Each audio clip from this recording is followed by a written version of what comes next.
George Cavasilas es un contactado que explica en sus entrevistas que ha tenido una gran variedad de experiencias, viajando a través de dimensiones del universo y el redescubrimiento de lo que es la vida realmente en este planeta, adquiriendo información sobre el proceso de ascensión, la transformación del ADN a la del Homo Illuminus o Human. Dice que ha contactado con diferentes razas de extraterrestres, tanto benévolos como malévolos. Los malévolos lo abducían y sufrió experimentación de todo tipo hasta que logró liberarse. Where I was being abducted and having horrendous things done to me. One of them, which I'll get into, it's quite personal, but we'll just get straight into it because this needs to be known. It does. And I'll explain what the probe is because I've never heard anybody actually explain what the probe is actually all about. And I experienced it myself and it was very unpleasant.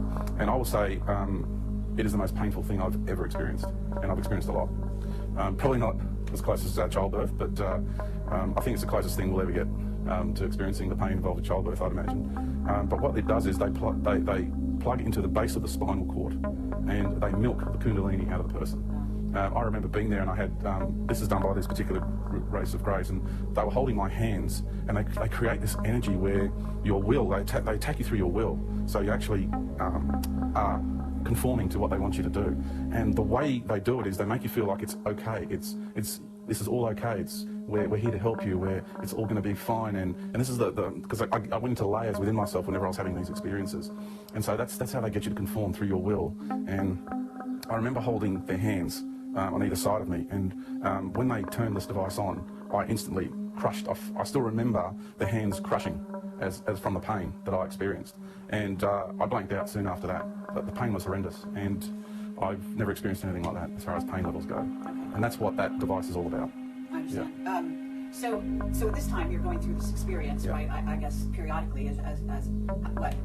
How old are you? Throughout my younger years and into my teenage years, because they had a fair idea as to what I was going to be doing here on the planet. So the whole objective in abducting me was to not only utilise my genetics, because they feel that if a person has a specific role to play, then it's in their genetic codes, and they want to manipulate or take that power. So if I'm going to be speaking about things, then I'm going to have access to knowledge that other people aren't going to have access in their individual soul journeys. Not to say that they had a previous life where they had a lot more access to knowledge and I didn't. Do you know what I mean? Sure. Let's take the whole thing into consideration here. So in this particular life, I'm having access to knowledge that other people are not having access to, and some have more access to more knowledge than I do, for example. And so they're interested in my genetics because they want to access that knowledge too, and that's how they do it, through physical manipulation.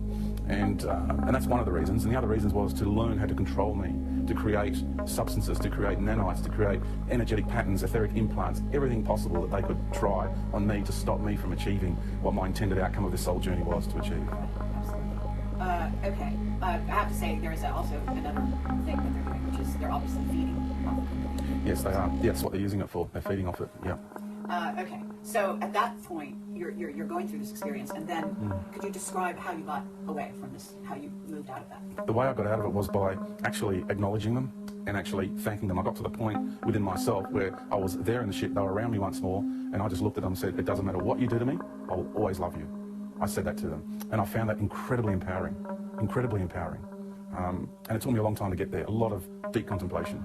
You know, I spent a lot of time, a lot of years with chronic fatigue and fibromyalgia as a side effect of all the things that they've done to me. And I had a lot of time to contemplate, and it really helped me. It helped me to reach deeper within myself, because there I was, I lost my family, I lost my wealth, my health, my everything on this level of life, and I was just left there. And I was having all these horrendous experiences, and I knew that I couldn't turn to anybody. I tried turning to certain avenues, and if you go to your doctors or UFO groups or anything, and even UFO groups, my case was unusual. They couldn't help me. It was just too far out there for them. And I'm not putting them down because they did the best they could, but my case was just too out there for them, and they couldn't help me. Nobody could help me. Went to healers, went to everything possible, and there was no one that could help me. And then I got to the point, sorry to cut you off, yeah. I got to the point where I found within myself that it was only up to me. Only I could help me. So I got deep enough within myself to re-empower myself from within. Okay, I understand, but how old were you at this time? When I got to this really good knowing, it wasn't that long ago. I'd say it was in the last about 6 years ago, when I really started getting to that. Advirtió que la jerarquía espiritual y el Consejo Galáctico de la Luz no es lo mismo que un grupo autodenominado Federación Galáctica de Luz, y que también estaba siendo manipulado por la Federación Galáctica de Luz. Sin embargo, la mayoría de la información proporcionada es válida.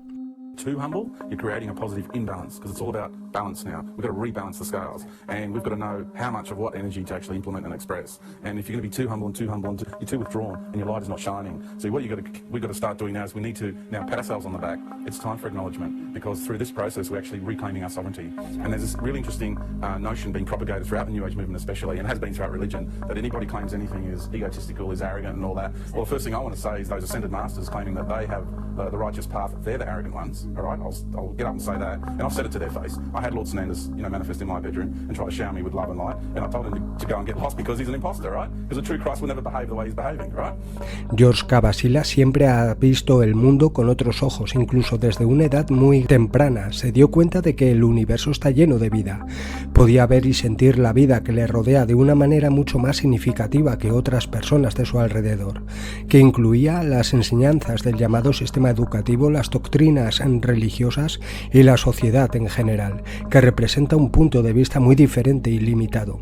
A la edad de 5 años recuerda haber sido sacado de su cama por la noche en las naves y llevado a otros lugares del planeta y de otros mundos y dimensiones.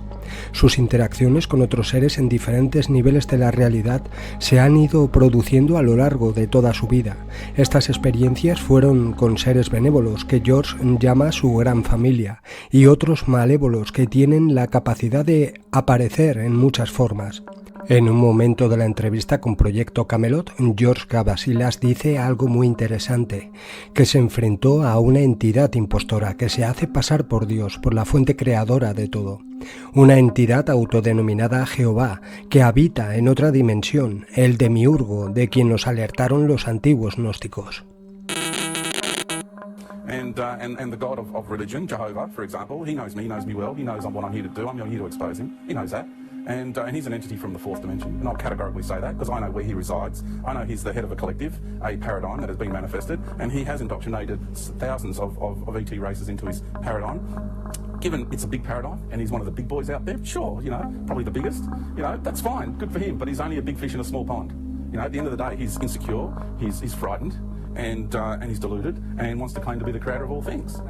I'll stand and say it in front of him. I've done it before and I'll do it again. I've done it with other aspects of myself in other time frames, in other life cycles. You've done it, I've done it, we've all done it. That's why we're here. You see, we knew he was, that higher aspect of ourselves, we knew he was going to take control of this paradigm. We actually contracted him to do this from way back, from way higher, okay? So we don't have fear with this when it comes to this being. This being fears us, okay? And so the time has come now to reclaim our sovereignty. So we've got to acknowledge ourselves and also understand that we're the ones that had the courage to be stripped of everything, to be totally vulnerable to his program, whereas anybody that works for him does not have that courage, okay? So we're the way showers. We walk the path of the brave. These other beings don't.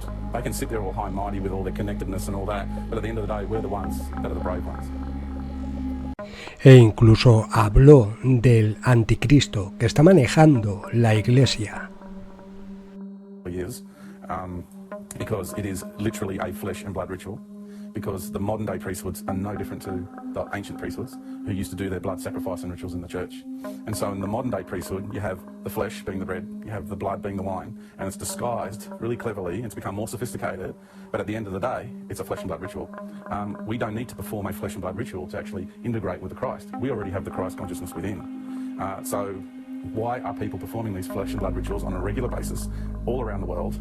And who do they serve? Who are they connecting with really when they perform these flesh and blood rituals, when they get down on their knees in a subservient manner, begging for mercy like some subservient slaves? So the Vatican is not run by anything from the true light. The Vatican is actually run by the Antichrist. We are in a dualistic realm. So if there's somebody that's claiming to be God, then obviously that is not the true God.